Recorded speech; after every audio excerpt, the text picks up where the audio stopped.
आज ही Doubtnut app download करें। Doubtnut पर होगा अब आपके सभी मैथ्स, केमिस्ट्री, फिजिक्स और बायोलॉजी डाउट्स का सफाया। बस अपने क्वेश्चन की फोटो खींचो, उसे क्रॉप करो और तुरंत वीडियो सोल्यूशन पाओ। Download now. क्वेश्चन में हमसे पूछ रहा है कि जो आपका पोटाशियम डाइक्रोमेट है, आपको इसकी प्रिपरेशन बतानी है कि आप इसको कैसे प्रिपेयर करेंगे। और इन्होंने स्पेसिफाई बताया हुआ है कि इसकी जो प्रिपरेशन है वो भी आपको आयरन की जो क्रोमाइट ओर है उससे बतानी है। देन बोल रहा है कि जब आप पीएच को इंक्रीज करते हैं तो जो आपका पोटाशियम डाइक्रोमेट का सॉल्यूशन है उस पर क्या इफेक्ट पड़ता है। ठीक है, तो पहले हम पोटाशियम डाइक्रोमेट की आपकी प्रिपरेशन देख लेते हैं किससे, आयरन की क्रोमाइट ओर से। और ये क्या होता है, ये होती है आपकी FeCr2O4। ठीक है, इससे प्रिपरेशन देखनी तो सबसे पहला जो हमारा इसमें वो होता है कि जो आपकी आयरन की क्रोमाइट ओर है इससे हमें सोडियम क्रोमेट की प्रिपरेशन करनी है। तो जो आपका फर्स्ट स्टेप है इसमें क्या होता है, ये हो गई आपकी आयरन क्रोमाइट ओर।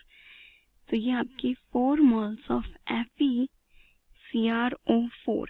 आप इसके ट्रीटमेंट इसको एक एल्कली के साथ जब ट्रीट कराएंगे तो ये हो गया आपका एल्कली प्लस O2 ऑक्सीजन की प्रेजेंस में।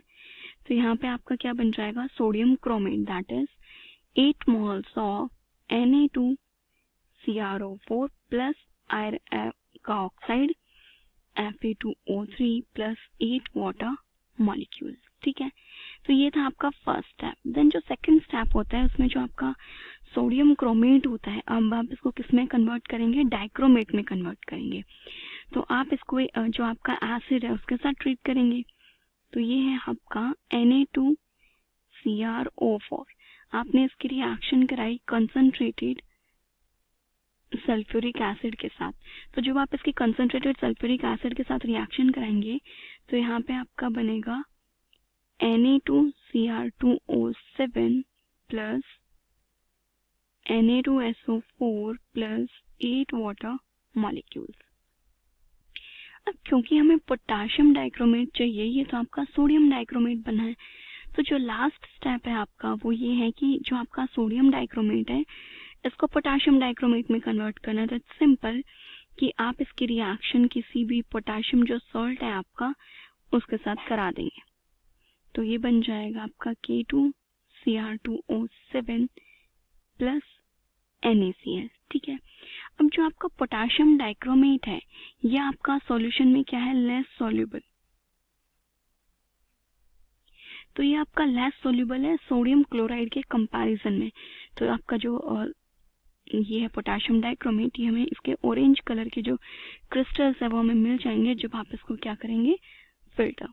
अब हमने इसको क्या बोलते हैं, प्रिपेयर तो कर लिया। अब पॉइंट ये आता है कि जो आपका ये डाइक्रोमेट है इसका पीएच के साथ क्या इफेक्ट पड़ता है। तो देखिए हमने क्या देखा है कि जो ये आपकी डाइक्रोमेट आयन होती है ये आपकी क्रोमेट आयन के साथ इक्विलिब्रियम में एग्जिस्ट होती है।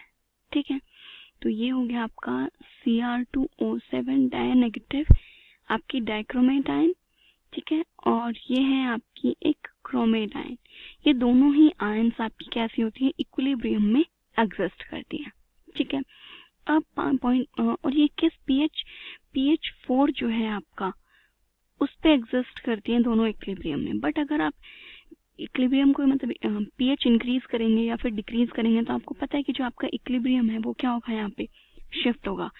तो लीच-चैटलियर प्रिंसिपल के अकॉर्डिंग जब आपने पीएच को चेंज किया तो ये एक दूसरे में इंटर कन्वर्ट भी होंगी। ठीक है, अब वो आपके पीएच पे डिपेंड करता है कि कौन सा सॉल्यूशन आपको ऑब्टेन होगा। इन केस अगर आप H पॉजिटिव ऐड करते हैं, मतलब आपने जो पीएच है वो कैसी कर दी, एसिडिक पीएच आप कर रहे हैं, तो जो आपकी क्रोमेट आयन्स हैं वो किसमें, डाइक्रोमेट आयन में चेंज करती हैं।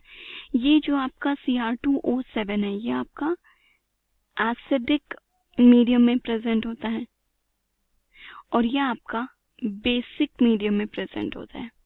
तो जैसे इसमें बोला कि जब आप पीएच को इंक्रीज करेंगे तो क्या होगा, पीएच इंक्रीज कर रहे हैं दैट मीन्स आप बेसिक मीडियम की तरफ मूव कर रहे हो।